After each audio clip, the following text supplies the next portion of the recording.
Good morning or afternoon. Today we're looking at Book 1, number 35, Surprise Symphony, or as it was originally called, Symphony number 9 in G major. This tune is by the Austrian composer Franz Joseph Haydn, also known as the father of the symphony.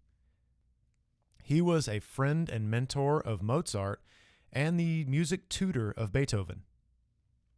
This particular tune has 4 movements. The Surprise Symphony part of it comes in movement 2, which is called Andante. It's strange that it's called Andante because every recording I've ever heard is faster than that. Andante is about 75 beats per minute or walking speed. Most of the recordings I found are moderato at about 100, some even allegro at 120 beats per minute. It does kind of drag at an Andante tempo.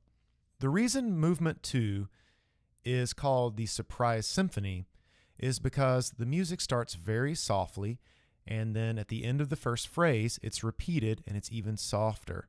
And then it repeats and it's even softer. And then boom, there's a fortissimo note, also known as the drum stroke. And then it's completely quiet again. There was always a rumor that Franz Joseph Haydn had written that movement and the surprise to wake up the audience who might be sleeping at that time or getting sleepy. So his biographer asked him that in his old age, and he said, "No, but I was interested in surprising the public with something new and in making a brilliant debut so that my student Platel, who was at that time engaged by an orchestra in London and whose concert had opened a week before mine, should not outdo me.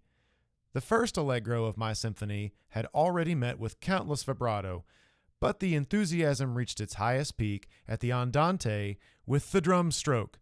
Encore, encore sounded in every throat, and Platel himself complimented me on my idea." So that kind of sounds to me like, yeah, that probably was the reason. Looking at this piece as it appears in our book, it's a little different here in that the surprise of the Surprise Symphony isn't even in here. It is presented here as a theme and variation.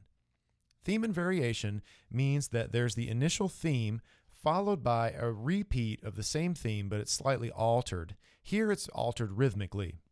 The most famous example of theme and variation is Mozart's Twinkle, Twinkle, Little Star theme and variation.